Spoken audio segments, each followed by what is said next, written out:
The morning light sifted through faded floral curtains and lay across my kitchen like an old blessing.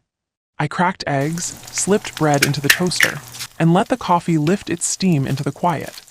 I moved the way a person does who has done these things for decades, with muscle memory, with care, with a kind of reverence that doesn't ask to be noticed. If this story speaks to you, please like and subscribe. Tell me in the comments where you're watching from. It helps us keep bringing meaningful stories that touch real lives. Nicole came in scrolling. She didn't look up. You stuff your mouth but lift no finger, She said, colder than the refrigerator behind her. A parasite. Kyle sat at the table with his laptop open, eyes down, keys clicking a rhythm that sounded like a retreat.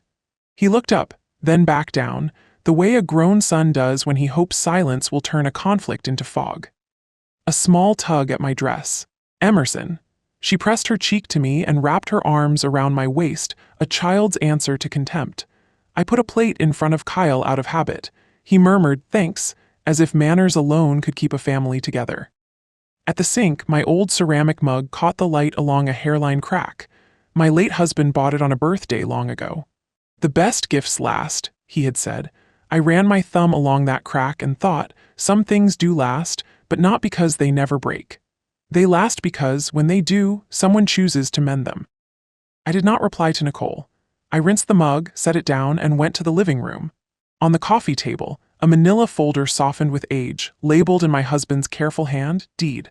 I opened it and touched the paper like a relic. My name. His signature beside mine. We signed those papers in 1986 at a long bank table, our pens scratching like crickets. That night neighbors tracked in dust and laughter, and the paint smell gave me a headache and a sense of triumph. The house was more than walls. It was a vow we made to a future that didn't know us yet. Years later, when Kyle and Nicole were struggling, I opened the door. I told myself that closeness would grow from proximity, that shared meals would build shared mercy. Instead, generosity turned into entitlement. Nicole took down my curtains and hung gray panels she called modern. She wrinkled her nose at my stews. She booked their trips and left me home with Emerson, then showed me photos like I was a polite neighbor. And Kyle, my own boy, called silence keeping the peace, though it worked more like an alibi. I used to think love meant yielding, but love that yields to disrespect becomes permission. I picked up the phone and called Camille, a realtor whose card had lived in my nightstand for a year. "I'd like to list the house," I said. She paused, softening her voice for grief she could only guess at. "Are you sure?" "I'm ready," I told her, though I knew this was not about selling. This was about remembering that I was still the person whose name was on the paper. I packed a small suitcase to take to my friend Margaret's during showings, 2 dresses, my husband's sweater, and that cracked mug wrapped in a scarf. Packing made the choice feel like a physical object you could turn in your hands and test for weight. I hesitated at the closet door wondering if Emerson would feel abandoned, if Kyle would call me cruel. But children learn what we tolerate. Boundaries teach respect in a way pleading never can. That night I trimmed the roses by moonlight. Through the kitchen window I heard Nicole's hiss. What if she's serious? Kyle, weary, she's just trying to scare us. They needed me to be weak. Weak mothers keep a shabby order, and it was a cheap order they preferred. I put the pruning shears down and pulled a small recorder from my pocket. I hadn't pressed record. I didn't need to. Not yet. Sunday, Camille arrived with her leather folder and her kind, practical smile. Strangers crossed my threshold and praised the polish on my dining table, the afternoon sun in the living room, the roses outside. "The owners maintained everything," Camille said. For once, I liked that word, owner. Nicole dragged Kyle into a corner, eyes wild. "She doesn't know what she's doing," she said louder than she meant to. Heads turned. I stepped forward and handed Camille the deed. "This is my decision," I said, not loud, not angry, just the truth hung on a nail in daylight. Nicole's cheeks flushed. "After all I've done," she said, then jabbed a finger toward me. "This is betrayal." Kyle played the only card he still had. "Mom, please, think about Emerson." Emerson answered him for me by reaching for my hand. I squeezed back, not as a test, but as a promise. I could have left it at that, let the sign in the yard do the talking. But the thing about a sign is that it tells you something is happening, not why. And the why matters. It matters especially to people our age who have learned that consequences without context can look like cruelty. I took my phone from my pocket and set it on the counter. "Camille," I said, "before we continue, would you play this for our guests?" She glanced at me. "If you're comfortable," she said. I nodded. Nicole scoffed, "This is ridiculous." I pressed play. Nicole's voice filled the kitchen, recorded from the night before through an open window. "If she misplaces the papers, I can get power of attorney. We'll book some memory testing and have her off her meds just that day.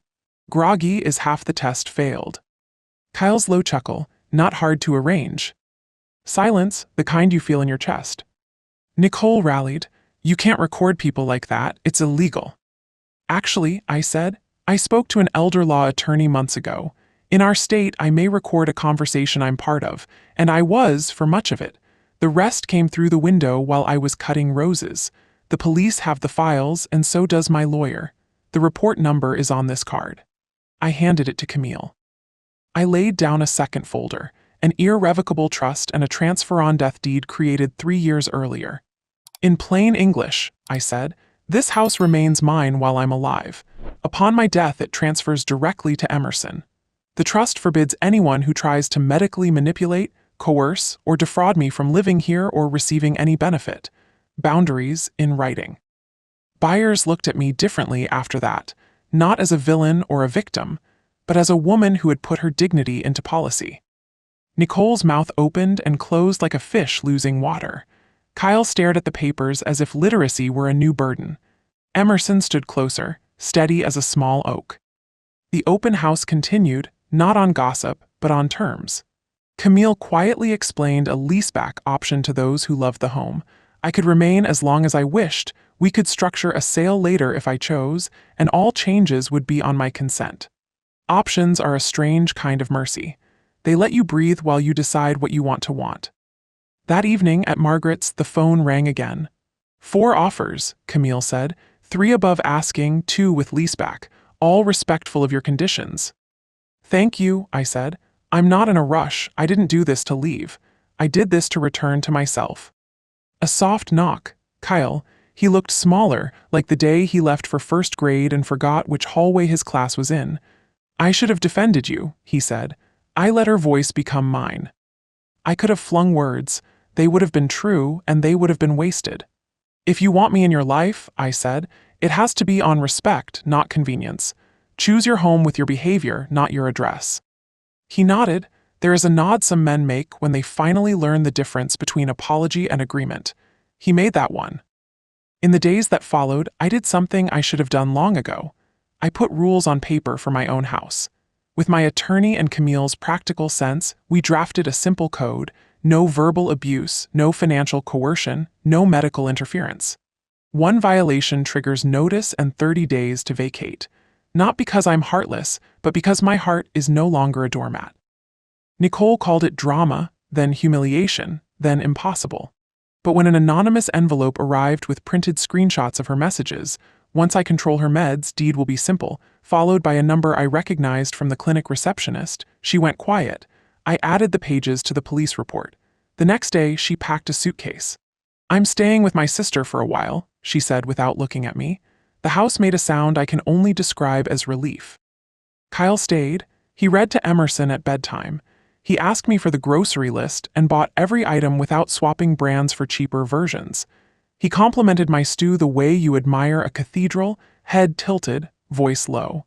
I said nothing about the times he once called it heavy. Forgiveness isn't a speech. It's the decision to stop collecting evidence for your own prosecution. One evening, I took my cracked mug to the backyard. The roses were open, catching light the way some people catch music. Margaret scooted a chair beside me. "You know," she said, "you just taught half the block more about aging with backbone than any pamphlet could." I smiled. "Backbone is just a spine with purpose," I said. "I wasted years bending mine for harmony that wasn't honest." The offer stayed on the table, patient. I didn't rush. I cooked, I watered the roses, I learned to say no in a voice that didn't tremble. Emerson started bringing me her little notebook to show me the garden words she'd invented: sun sips, thorn quiet, petal rest. "You're a warrior," she told me one afternoon. I'm a gardener, I said. Warriors win seasons. Gardeners tend years. Not every day was a victory. Some were just ordinary, which is a kind of miracle after long turmoil. I found the floral curtains folded in a drawer and hung them back up in the guest room. They looked unabashedly themselves, old-fashioned to some, right on time to me. The room felt like a person saying, I remember who I am. Nicole texted once, a paragraph about misunderstandings, the economy, stress. She did not mention recordings or trust documents. She did not apologize. I did not reply. Boundaries aren't cruel. They are care with a spine. A week later, Camille called about a couple who walked the garden and whispered to each other like people in a museum. They love the story and the roses, she said. They want first call if you ever decide to sell. No pressure. Tell them thank you, I said. I'll call when I'm ready, if I'm ever ready. In the kitchen, Kyle stood over a sink full of soap and plates, sleeves rolled, shoulders squared. Mom, he said without theatrics, I'm trying. I can see that, I said. We let the water run. There's a sound dishes make in a sink that feels like punctuation, a period, not an exclamation point. The right end for the sentence you're in. People say houses are where families live. I think houses are where families choose. Every day you choose, contempt or care, silence or speech, entitlement or gratitude. And if you choose wrong long enough, the house teaches you with consequences written in paper and paint and doors. It will hand you a sign in the yard and make you read it out loud. If you felt invisible in your own home, let me offer the lesson the roses taught me. Write what matters down. Record what's true. Prepare before you reveal. Do not confuse kindness with access, and do not confuse peace with permission. Respect isn't requested, it is required, and it begins with how you respect yourself. If today's story reflected any part of your life, tell me in the comments where you're watching from and the boundary you drew that changed everything. Like and subscribe if you'd like more true-to-life stories that honor our season of life and the quiet courage it requires. Your voice helps us keep these lessons alive for others. Thank you for watching, and I'll see you in the next video.